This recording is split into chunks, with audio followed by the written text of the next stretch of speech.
I like making things. It's fun. I feel like it's my reason to be on the planet. Do you, Rick Rubin, ever feel crazy? We really are talking about magic. Just do it. It's purely a matter of discipline. I have no technical ability, and I know nothing about music. The only advice I would have would be to...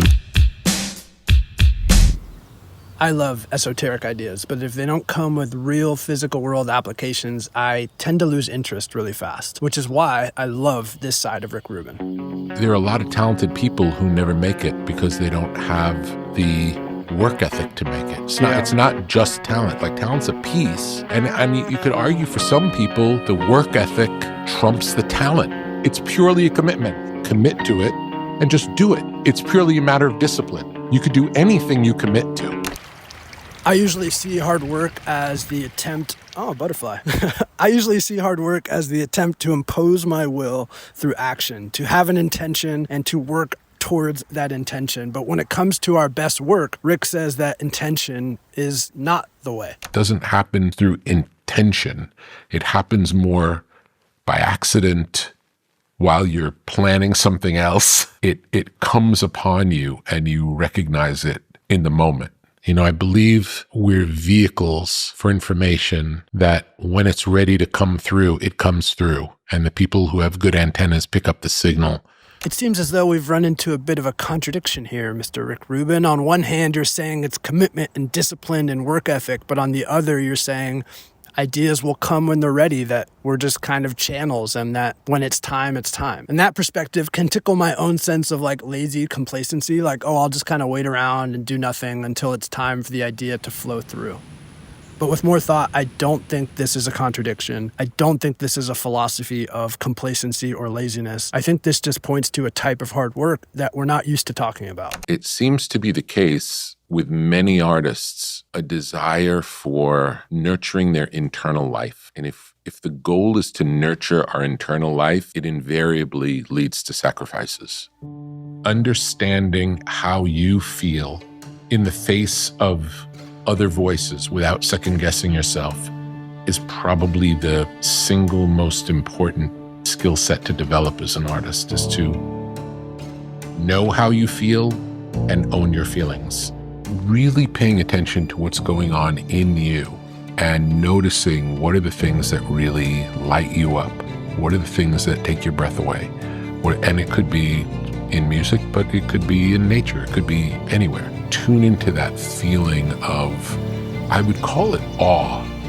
And then when you're making things, that's kind of what we're reaching for.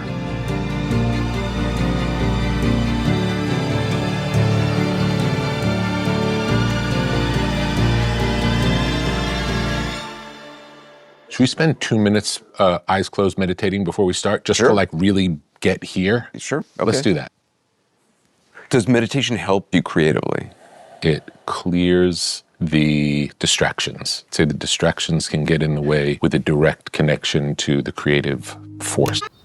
This is a type of hard work that we don't usually talk about. It's not just confined to our craft. It's a much more holistic type of hard work. It's why Rick Rubin's subtext to his book is a way of being. And it's this work that goes internal, tuning out the noise, tuning out distractions, trying our best through practice to remove all the voices and influences that aren't coming from our deep core, so that when we show up to our life and our work, everything we do can be much more connected to our intuition, our instinct. The instinct and the unconscious is where the great ideas are. What makes it great is the personal. With all of its imperfections, with all of its quirkiness, that's what makes it great. How you see the world, that's different from how everyone else sees the world. That's why you're an artist. That's your purpose in sharing your work with the world. Everything we make can be that, can be a personal reflection of who we are in that moment of time. Imagine going to live on a mountaintop by yourself forever. You build a home that no one will ever visit. Still, you invest time and effort to shape the space in which you'll spend your days. The wood, the plates, the pillows, all magnificent, curated to your taste. This is the essence of great art. We make it for no other purpose than creating our version of the beautiful, bringing all of ourselves to every project, whatever its parameters and constraints. Consider it an offering, a devotional act. We do the best as we see the best, with our own taste, no one else's. The only advice I would have would be to not listen to anyone and to do what you love and to make things that you love, whatever it is. Make your favorite things.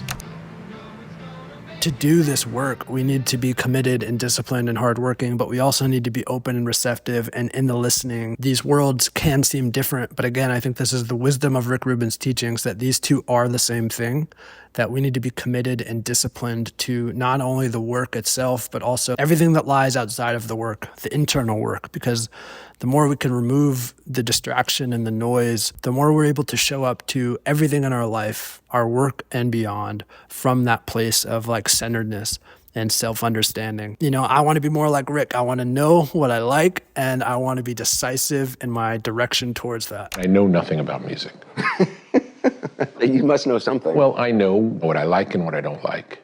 And I'm decisive about what I like and what I don't like.